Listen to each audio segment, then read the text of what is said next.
माफ करी तू मौला, अदल करी ना इंसाफ करी, बस माफ करी।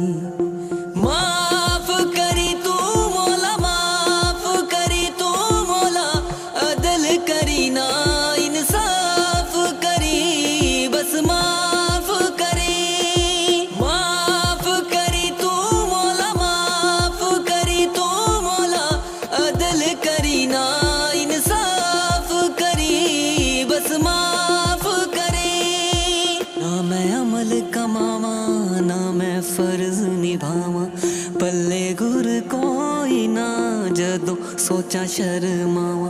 तेरी शान उचेड़ी ते मैं मिट्टियां दी ढेरी, तेरी शान उचेड़ी ते मैं मिट्टियां दी ढेरी। सुन